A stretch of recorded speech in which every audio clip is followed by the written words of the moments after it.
Muy buenos días, amigos y amigas de Conexión Global RD.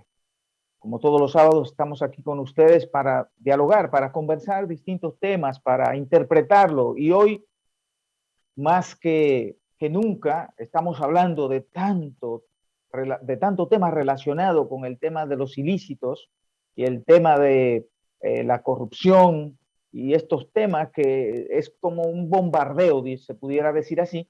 Y entonces necesitamos saber qué pasa con eso, qué pasa con tantos millones. Se habla de miles de millones por un lado, con la corrupción 30.000 millones, 15.000 millones, y a veces usted se asombra y dice, ¿y todo este dinero? ¿Qué va a pasar con él? Bueno, de alguna manera hoy tenemos un invitado especial que sabe eso y que nos va a ayudar a entender y a comprender qué pasará con esto.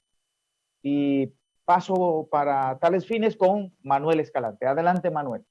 Buenos días, Víctor. Gracias por estar con nosotros, queridos televidentes. Agradecidísimo de su gentileza.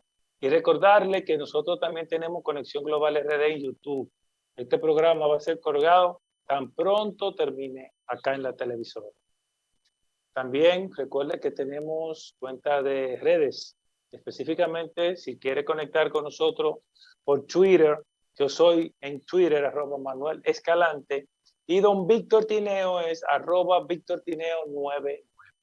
Como decía Víctor, hoy tenemos a un abogado con maestría en Derecho Constitucional, Derechos Humanos, administrativo. Realmente se ha preparado. Yo no sé, tan joven, cómo ese tiempo le ha rendido tanto, pero qué bueno por el país y qué bueno por él. Víctor señalaba el tema de tantos ilícitos. ¿Qué pasa con ese dinero? Se habla de dinero como que hay una rotativa, imprimiendo billetes y no importa, tierra de nadie. Y cabe la pregunta. Primero, ¿hasta dónde vamos a llegar? Y segundo, ¿qué pasa con los bienes? ¿Qué conexión hay lavado de activos con la famosa ley que se ha hablado muchísimo de extinción de dominio? ¿En qué consiste? ¿Dónde surge? ¿Qué países de la región lo están ya aplicando? ¿Por qué su importancia? Para desarrollar ese tema, como decíamos al principio, hemos invitado a Jaime Rodríguez, abogado constitucionalista de maestría en la Universidad Católica de Santo Domingo. Hizo su abogacía de carrera base. En UNIBE estudió la de constitucionalidad. Hizo también uno de administrativo. En Argentina estudió otro tema que tiene que ver con derechos humanos. Jaime ha pasado la vida estudiando, evidentemente, porque usted va a ver que es muy joven. Jaime, bienvenido a Conexión Global RD. Gracias por acompañarnos. Muchas gracias, Manuel. Muchas gracias, Víctor, por la invitación. De verdad, para mí es un placer poder estar aquí. Gracias, Jaime. Y aclarar que es la Pontificia Universidad Madre y Maestra Recinto Santiago, que estudiaste Sí, yo estudié en Santiago, que soy mocano. Ok. Pero seco, sacudido y medio polvo en cajón. Sí, como el buen café, así mismo. Okay. Muy excelente. Muy bueno. Jaime, vamos a la materia. Yo quiero comenzar preguntándote. Sí. ¿Por qué es tan importante esa ley de extinción de dominio ante tantos crímenes, ante tantos ilícitos que de alguna forma u otra implican mucho manejo de dinero?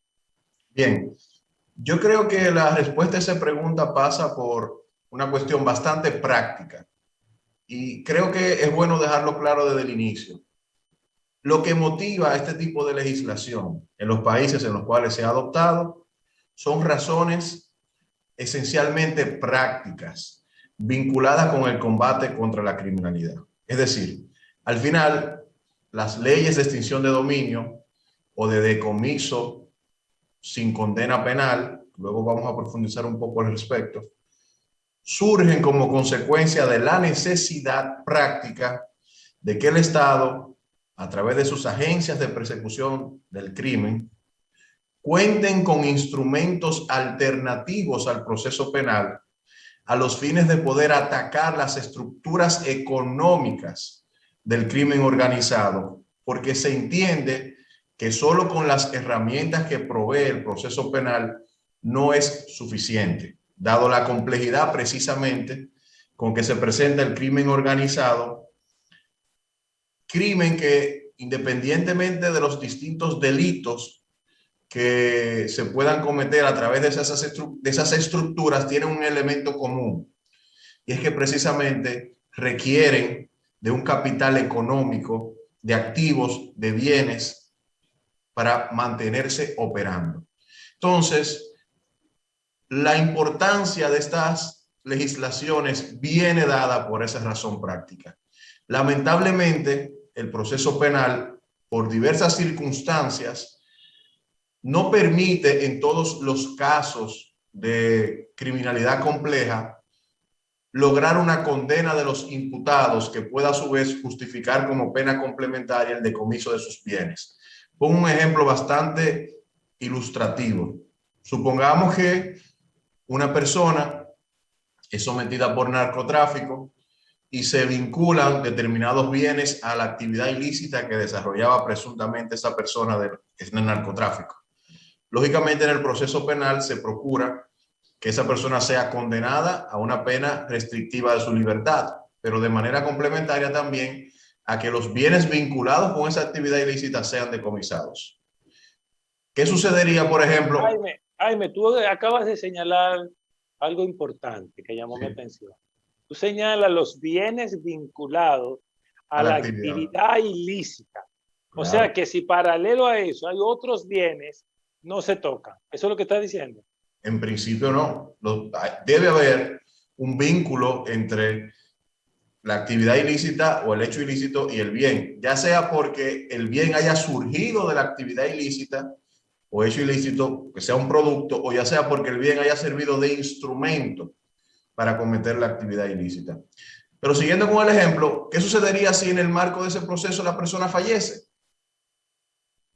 Los que son abogados que se dedican a la justicia penal saben que cuando un imputado fallece, el proceso penal, la acción penal se extingue. Entonces no hay posibilidad de llegar a una condena. Entonces, ¿qué hacemos con esos bienes que están vinculados a esas actividades ilícitas si no tenemos una herramienta alternativa para poder decomisarlos a favor del Estado dominicano? O otro caso que tal vez sucede con más frecuencia. ¿Qué hacemos frente a situaciones en las cuales personas vinculadas con actividades ilícitas son extraditadas a otros países y en esos otros países, tal vez por falta de un acuerdo o porque no se le da el seguimiento debido, no se toman medidas a favor del Estado dominicano con relación al decomiso de ciertos bienes? Y luego esas personas cumplen condenas, regresan a la República Dominicana y sin embargo bienes que estaban vinculados a actividades ilícitas en la República Dominicana le tienen que ser devueltos porque no fue posible obtener una condena en nuestro país. Y no voy a citar nombres ni casos, pero sabemos que eso ha sucedido. Entonces, también, Jaime, me gustaría que nos ayudara a entender qué pasaría cuando una persona, por ejemplo, de buena fe, le compra una finca o un carro, una cosa, una persona que está vinculada a estos crímenes. No, en ese caso, a propósito de la pregunta de Víctor, Jaime, es importante que nuestros televidentes escuchen que no se trata solo de narcotráfico, es toda ilicitud que tenga conexión con algún tipo de bien, un carro, una habitación que tú le alquiles en la casa a alguien, puede ser sometido, aunque demuestres después, como dueño de la casa, que quien tenía que ver, por ejemplo, con el secuestro en esa habitación fue el inquilino, no yo, pero se somete porque es un acto ilícito. O sea, que no es solo droga, puede ser corrupción administrativa, puede ser secuestro, trata de blanca. Sí, eso va a depender en la legislación específica del enfoque que se tome, si un enfoque restrictivo o amplio. Yo lo voy a explicar más adelante, pero simplemente para concluir, esa es la respuesta a la pregunta inicial que me hicieron. O sea, son razones eminentemente prácticas. Y a partir de la necesidad de contar con esos instrumentos alternativos al proceso penal, se crean, en lo que respecta a América Latina, específicamente legislaciones de extinción de dominios, iniciando con el caso de Colombia. Pero ya la figura como tal, aunque no con el mismo nombre, es algo que se viene utilizando, por ejemplo, en Estados Unidos desde principios del siglo XIX, bajo el nombre de Civil Forfeiture, que quiere decir decomiso civil de bienes. En Estados Unidos, desde el siglo XIX, empezó con legislaciones vinculadas al decomiso de naves, naves marítimas que estuviesen vinculadas a actos ilícitos en el área que entrara dentro de la demarcación de Estados Unidos, podían ser decomisadas sin necesidad de un proceso penal. Luego, en el siglo XX, con todo ese proceso que es conocido por todos y que ha dado cabida, ¿verdad? Dio cabida a muchas películas, el tema de la ley seca, el contrabando, se reforzaron entonces legislaciones para poder lograr decomiso de bienes sin necesidad de proceso penal. Y tal vez el boom de este tipo de procedimientos en Estados Unidos surge a partir de la década de 70, cuando inicia la llamada lucha contra el narcotráfico. Luego entonces se aprueban a nivel de Naciones Unidas 3 convenciones fundamentales desde el 1988 al 2003, que es la Convención en contra del tráfico de estupefacientes, la Convención en contra del terrorismo y la Convención en contra de la corrupción administrativa. Entonces, en Estados Unidos hay una tradición, digamos, bastante prolongada de decomiso de bienes sin necesidad de agotar un proceso penal. Por eso se le denomina a este tipo de procedimientos también, ya de manera más general, procesos de decomiso sin condena o decomiso civil, por el hecho de que no son de tipo penal. Entonces, en América Latina, sin embargo, la terminología que se utilizó partiendo de la experiencia colombiana fue la de extinción de dominio, pero al final guardan bastante similitud.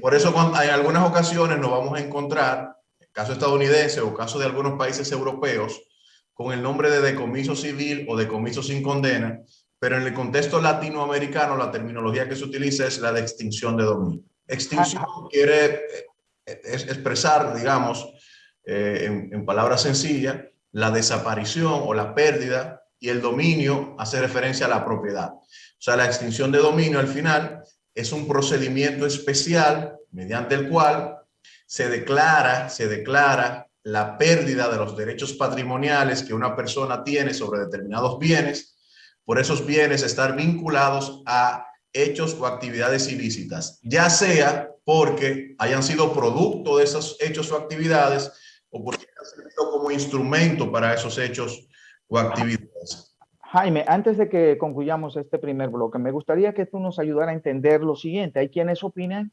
que el derecho de propiedad es un bien protegido por la Constitución de la República. Entonces, una norma infraconstitucional no pudiera decidir, o sea, disponer, establecer este tipo de situaciones con relación a un bien protegido por la Constitución de la República. Sí.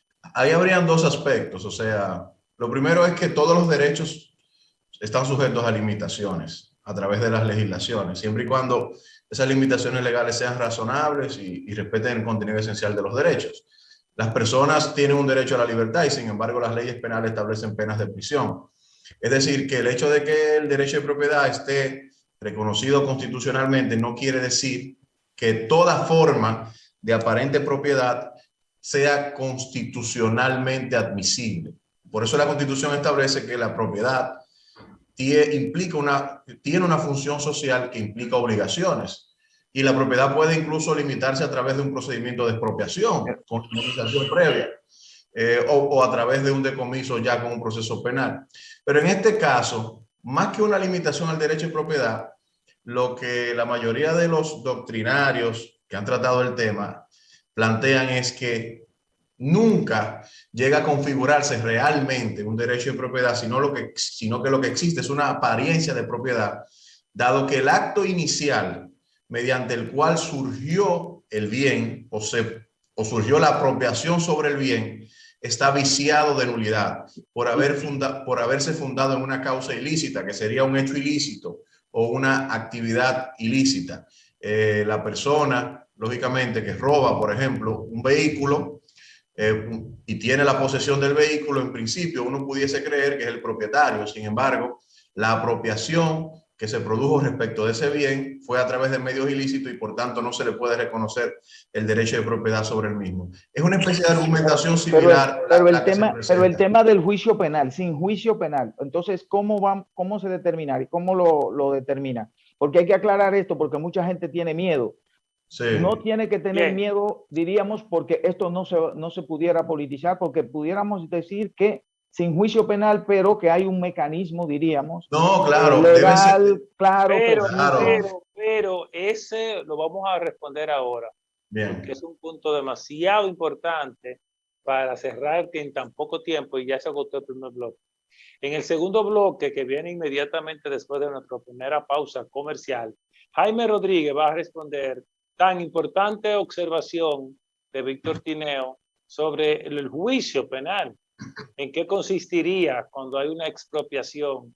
Y yo, de paso, le pregunto a Jaime, ¿cuáles son los tipos de ilícito que observa esa ley de extinción de dominio? ¿Y por qué?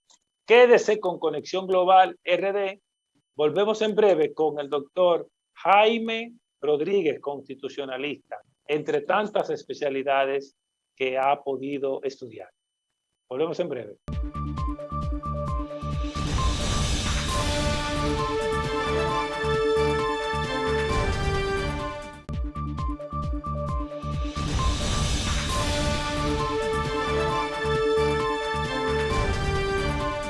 Con Jaime Rodríguez, abogado constitucionalista, en administrativo, derechos humanos, todo lo demás que ha podido estudiar, gracias a Dios. Estamos hablando sobre el proyecto de ley de extinción de dominio.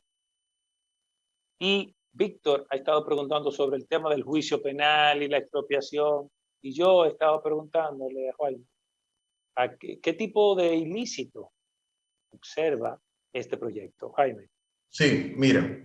Eso es muy importante, la pregunta que hacías con relación al tipo de ilícito, de actividad ilícita, porque como ya adelantaba en el bloque anterior, eso es un tema de enfoque legislativo. En América Latina, por ejemplo, las legislaciones sobre extinción de dominio tienen una configuración legislativa distinta respecto de cuáles ilícitos pueden tener como consecuencia la extinción de dominio de un bien que se le vincule. Por ejemplo, el caso de México, de Bolivia y algún otro país es paradigmático de lo que sería una versión restringida. Te establecen en su legislación de manera específica cuáles delitos pueden tener como consecuencia la extinción de dominio de un bien vinculado a estos, de manera tasada. Y hacen referencia, por ejemplo, a narcotráfico, delitos contra la salud, terrorismo, etc. Ese es un modelo. Hay otro modelo que es un modelo intermedio, que es el que predomina, por ejemplo, en Colombia, Guatemala, El Salvador, que es que se considera como ilícito a los fines de extinción de dominio cualquier conducta que esté tipificada como delito por una ley penal, no de manera tasada como ese primer modelo. Y hay otro modelo entonces que sería el más amplio, que particularmente a mí no me gusta, porque ahí sí yo creo que sería peligrosa la aplicación, que considera como ilícito a un ilícito de cualquier tipo, no importa que sea un ilícito que no es penal, dígase ilícitos administrativos, civiles, entre otros. En los aspectos que merece la pena discutir, porque es una legislación que genera bastantes aprehensiones. Yo particularmente considero que lo correcto sería adoptar ese modelo intermedio y considerar como ilícito para fines de extinción de dominio a los ilícitos que estén tipificados de tal manera en legislaciones exclusivamente penales. Ahora bien, atendiendo a que somos nuevos en la materia, a que esto genera bastantes temores, bastantes aprehensiones, yo no vería tampoco de incorrecto, por ejemplo, que por un tema de opción legislativa se entienda que la extinción de dominio solamente debe proceder ante casos de delitos vinculados a la criminalidad organizada. Dígase, narcotráfico, corrupción administrativa, terrorismo, entre otros. Eso es una opción legislativa. El legislador tiene un cierto margen de libertad de configuración legislativa. Eso con relación a ese aspecto, que es un aspecto creo que de los más centrales en la discusión de la ley. Entonces, con relación al procedimiento a través del cual se declararía la extinción de dominio, lógicamente, como es un procedimiento que implica la pérdida aparentes derechos de propiedad de la persona sobre el bien, tiene que ser un procedimiento llevado de manera jurisdiccional, es decir, ante un juez, ante un tercero imparcial, que debe evaluar las condiciones de procedencia para poder determinarlo. Y debe demostrarse, en mi opinión, en primer lugar, la existencia de un hecho ilícito, según la opción que se tome sobre qué va a ser considerado un hecho ilícito para fines de extinción de dominio, la existencia de un bien vinculado a ese hecho ilícito, y las legislaciones establecen, incluyendo el proyecto que se está conociendo aquí, varias causales en las cuales el hecho ilícito vinculado a un bien da como consecuencia la ilicitud de un bien, ya sea porque se origine ese bien del hecho ilícito o ya sea porque sea un instrumento para cometer el hecho ilícito. Y además, un aspecto que ya se adelantaba en una pregunta en el bloque anterior, que no exista un tercero adquiriente de buena fe. Y ahí entonces la legislación, las legislaciones y el proyecto incluyen una serie de disposiciones tendentes a proteger los terceros adquirientes de buena fe. Por ejemplo, si yo comentaba casualmente sobre este proyecto con un amigo que vivió en Estados Unidos, en donde existe, ya como dije en el bloque inicial, el decomiso civil de bienes. Él vivía en una casa, él era estudiante universitario, vivía en una casa alquilada junto con un compañero. Resulta que la casa era propiedad de un narcotraficante peruano. E iniciaron un proceso de extinción o de decomiso civil, como se le denomina ya, en contra de la casa. Él, aunque no es propietario de la casa, tiene unos derechos reconocidos por un contrato como inquilino. ¿Qué hace el juez ante verificar la situación y de que él no tenía conocimiento de la propiedad del señor y su vínculo con hechos ilícitos? Que por un asunto de razonabilidad que está también establecido como principio en el proyecto que se está conociendo, determinó que ellos como jóvenes que tenían unos derechos según ese contrato de alquiler y que eran derechos que habían sido adquiridos de buena fe, podían quedarse en la casa que estaba siendo objeto de un decomiso civil hasta tanto se cumpliera el tiempo establecido en el contrato.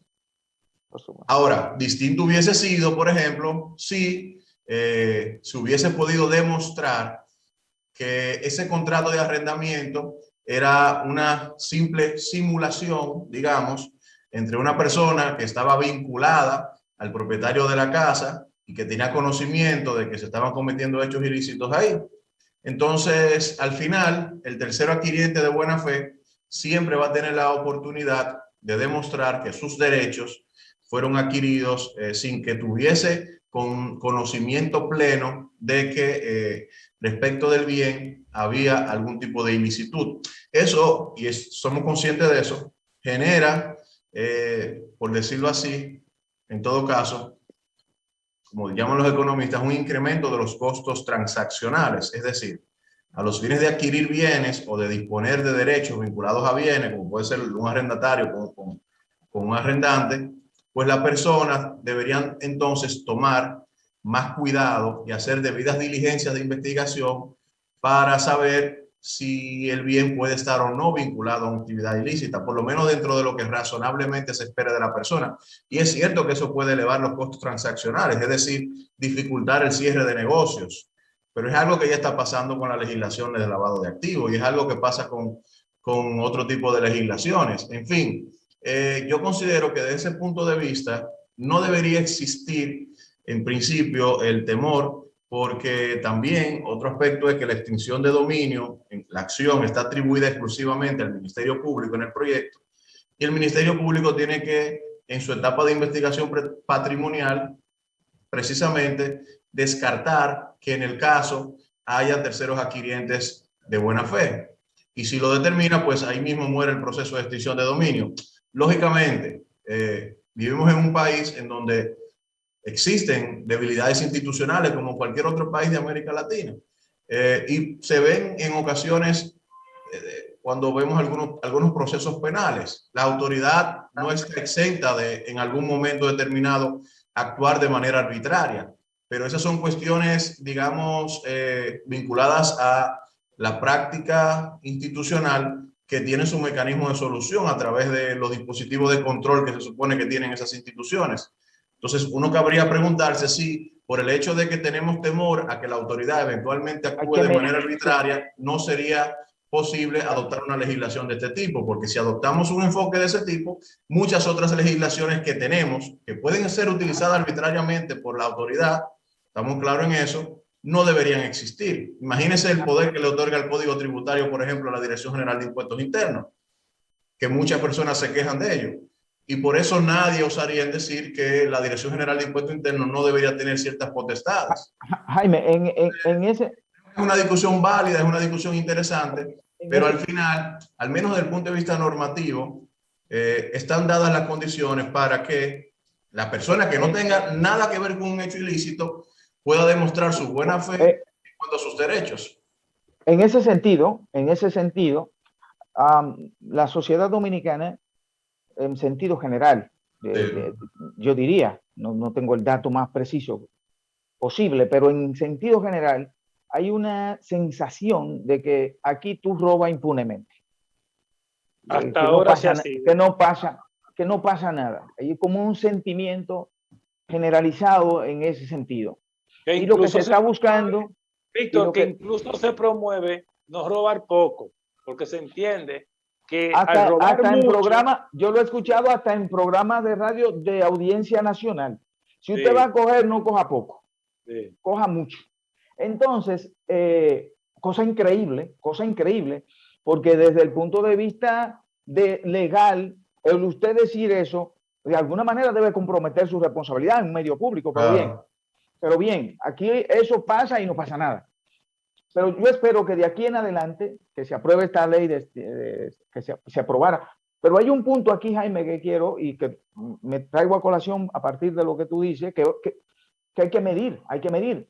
¿Vamos a permanecer todo el tiempo sin ninguna norma que regule definitivamente estos bienes que son adquiridos ilícitamente, o vamos a tener que tener una para que quien roba entienda que lo que no es de él debe ser devuelto a quien le pertenece, en definitiva? Claro. ¿Qué pasa actualmente, Jaime, con los dineros que se roban, los cuartos que se roba la gente? Sí, digo, que se roban los ilícitos. Porque nada más no es robar, acuérdate. Sí, pero lo estoy poniendo de manera bien, así como muy en simple. Muy local, muy local. Y otros actos ilícitos. Miren, ahora, por ejemplo, hay una operación de bastante envergadura que está vinculada a la persecución de otro tipo de hechos, que es narcotráfico, lavado de activos. Y a mí, o sea, por eso no quiero citar casos, pero todos sabemos, los casos están ahí de personas que han sido extraditadas y vuelven y regresan y le tienen que entregar todos sus bienes. Y eso no parece justo, digamos, para los ojos de la ciudadanía común. De hecho, Jaime, son los elementos que hasta ahora ellos mismos utilizan.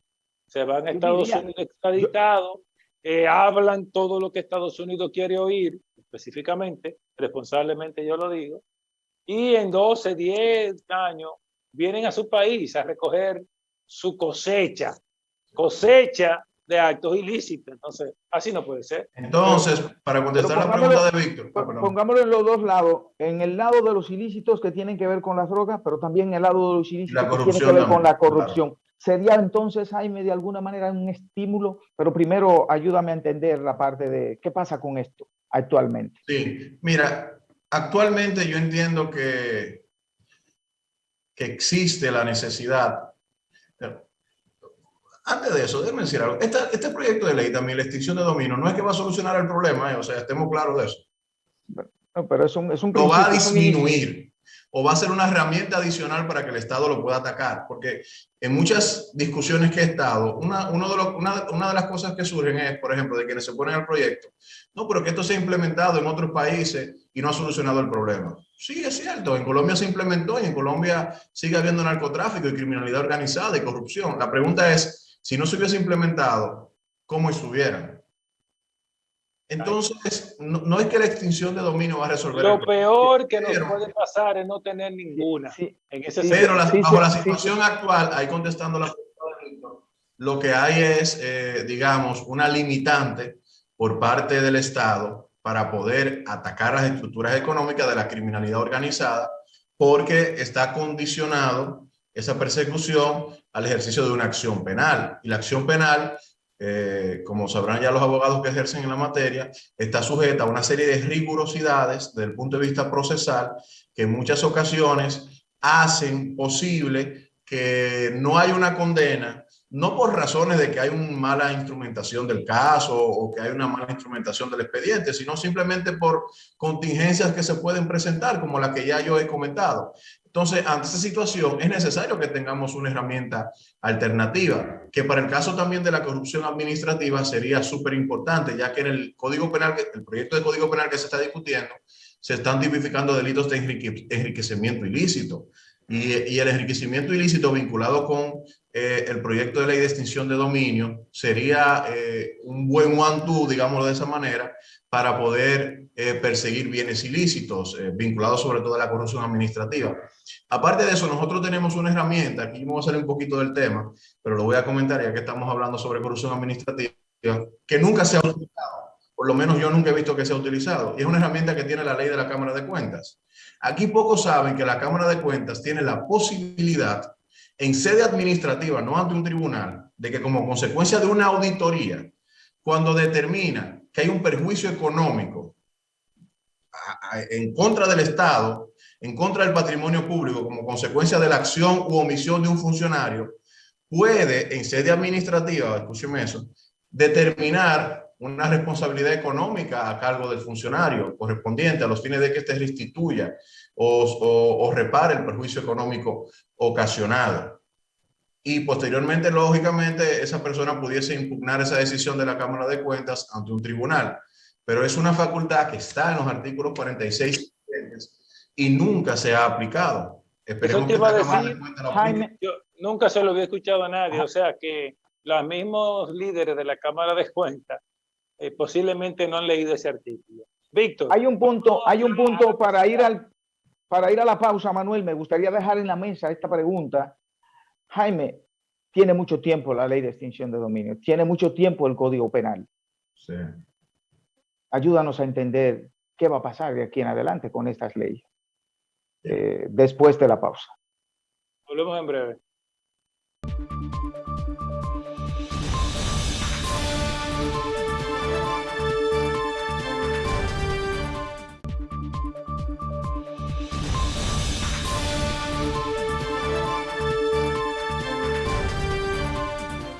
Seguimos aquí con Jaime Rodríguez. Ya ustedes ven un joven con condiciones excepcionales que sabe comunicar, porque además sabe lo que está diciendo, porque lo ha estudiado, porque además tiene sensibilidad social que se nota y porque está preocupado por lo que está pasando en República Dominicana en ese sentido.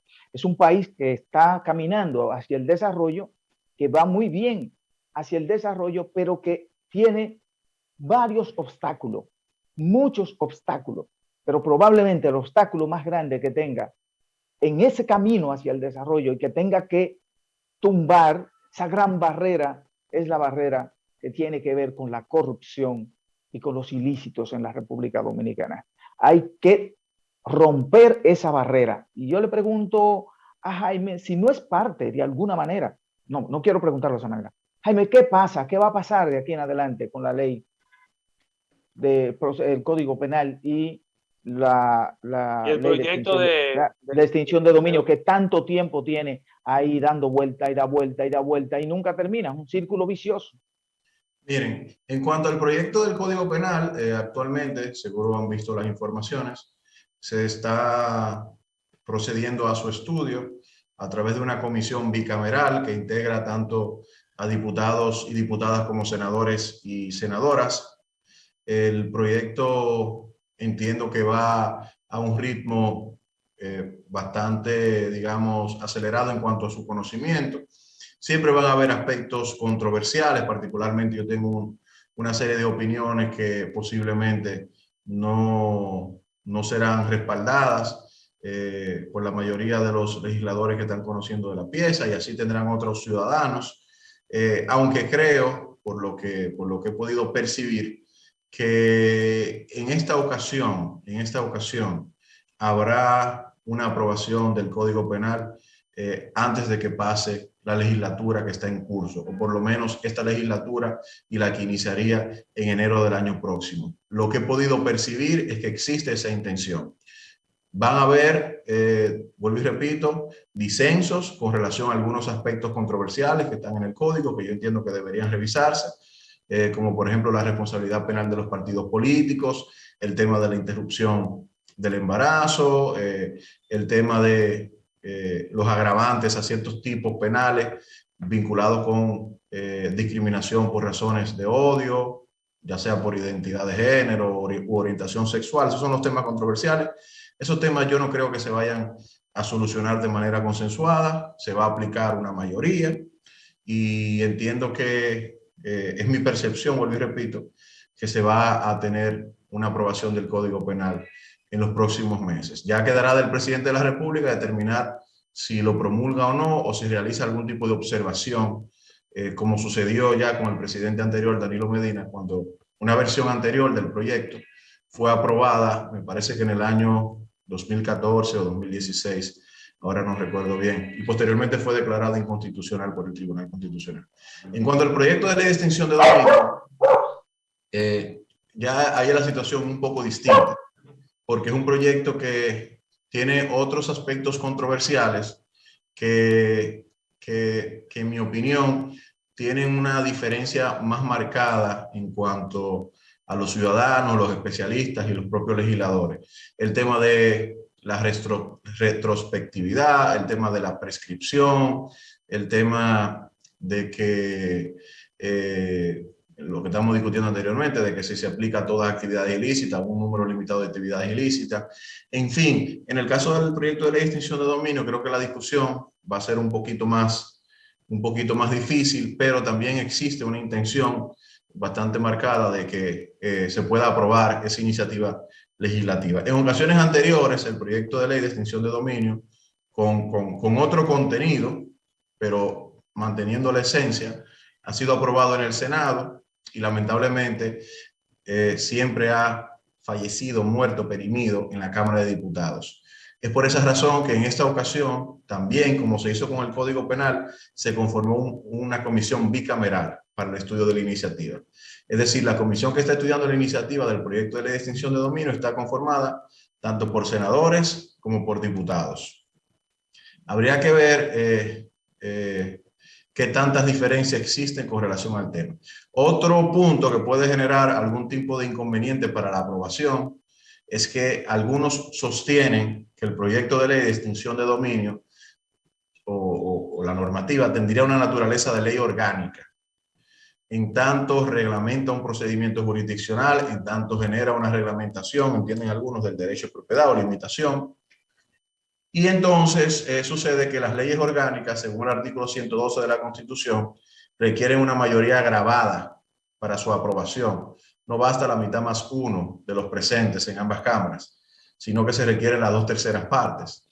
En el caso del Senado, por ejemplo, si están presentes los 32 senadores, serían 22 senadores.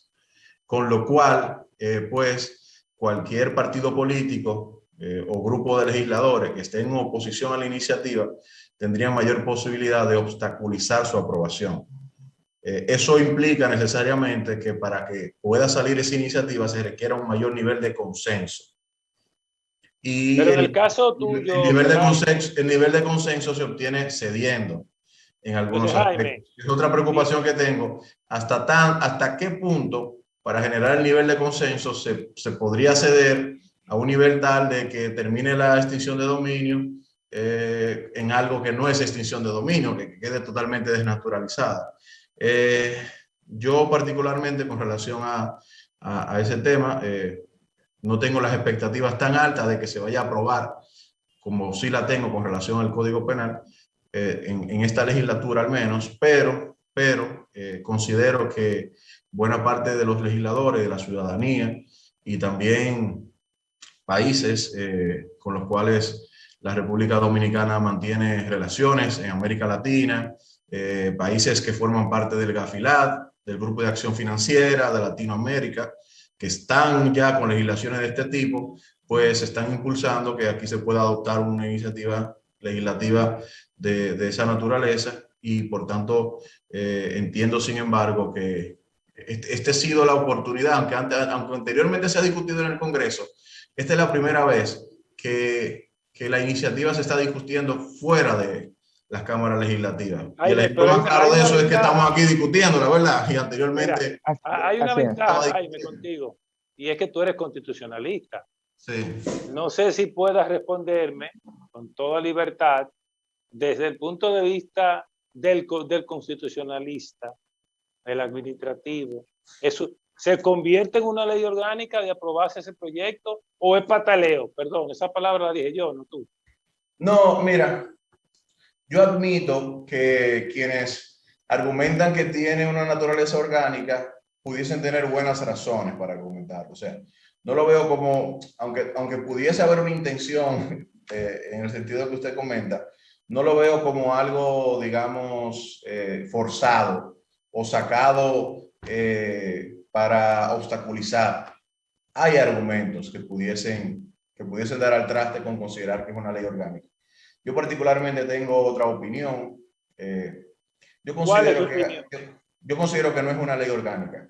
Yo considero que aquí hay que dar, no por este caso, sino por otros casos también, aquí hay que dar una discusión seria respecto a la naturaleza de las leyes orgánicas, porque si nos llevamos de que ley orgánica es simplemente porque trate de alguna forma u otra un derecho fundamental, todas las leyes van a ser orgánicas. Pero Jaime, la Constitución no es explícita, no es clara, precisa en el sentido de cuáles son leyes ordinarias y cuáles son leyes orgánicas. Sí. Lo que pasa es que la Constitución en cuanto a la ley orgánica es explícita con ciertos aspectos, por ejemplo, el régimen de la moneda, la forma de organización del Estado, etcétera.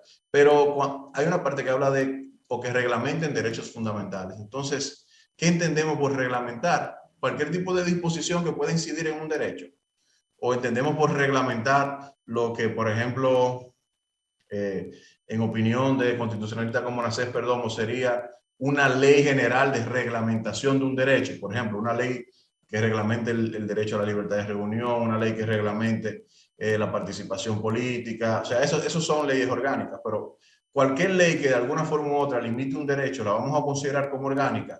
Eso no me parece correcto, porque al final entonces vamos a terminar teniendo solamente leyes orgánicas, y ese no creo que sea el espíritu de esa disposición constitucional. Jaime, ¿por qué? Yo creo que eso va a tener que esclarecerse. Nosotros tomamos eso de España, y aquí hay cierta confusión todavía con relación a cuáles leyes deben ser consideradas como orgánicas o no. De hecho, el propio Código Penal, algunos sostienen que no es una ley orgánica. Es una discusión interesante. La que yo me estoy haciendo la pregunta, si tú tuvieras que decirle a la República Dominicana, tu país, mi país, nuestro país, que necesita urgentemente que de alguna manera el crimen organizado, la ilicitud, sea perseguida lo más férreo posible. Si tú tuvieras en ese contexto que decirle al pueblo el nivel de importancia de que ese proyecto de extinción de dominio sea aprobado, ¿por qué debe ser aprobado? Por la razón práctica, vamos a concluir con la razón práctica con la que iniciamos. Las herramientas con las que cuenta el Estado Dominicano, aún con todas las buenas intenciones que puedan haber, aún con todo el buen trabajo que pueda hacer el Ministerio Público, son insuficientes frente a la criminalidad organizada, sobre todo. Nosotros tenemos que idear herramientas alternativas para que se puedan atacar las estructuras económicas de la criminalidad organizada. Una de esas herramientas alternativas es la extinción de dominio, que fue reconocida, al menos enunciada constitucionalmente desde el año 2010 en la República Dominicana. Entonces, yo lo que diría es que si nosotros queremos que al menos exista la herramienta, la posibilidad de que el Ministerio Público, a través de un debido proceso y ante un tribunal, pueda lograr que se extinga el dominio sobre un bien a favor del Estado Dominicano, porque ese bien está vinculado ilícitamente a algún hecho, tiene una vinculación ilícita a un hecho, pues necesitamos esa legislación. Si nosotros entendemos que no es justo, como ya mencioné al inicio, que porque una persona fallezca en el curso de un proceso penal en la cual se le está procurando un decomiso de bienes, tengan que entregarle esos bienes a sus herederos, No obstante, están los bienes vinculados a actividades ilícitas. Necesitamos una herramienta como la extinción de dominio. Si entendemos que no es justo de que luego de que un ciudadano es extraditado y realiza acuerdos con otro estado y la República Dominicana no participa de esos acuerdos y no ve a su favor decomisado bienes, y entendemos que es injusto que cuando esa persona regrese se le entreguen bienes que no fueron parte del acuerdo y que sin embargo tenían vinculación ilícita con los hechos, necesitamos una herramienta de este tipo. Si nosotros entendemos que hay situaciones en las cuales lamentablemente no es posible a través del proceso penal lograr decomiso de bienes ilícitos por todas las características que son propias de ese proceso, necesitamos entonces un instrumento como la extinción de dominio. Al final, no es, vuelvo y repito, como decía en el bloque anterior, solucionar el problema. No es que lo va a solucionar de manera definitiva, pero es al menos darle más herramientas a las autoridades para que puedan afrontar el problema. Siempre va a haber riesgo de arbitrariedad.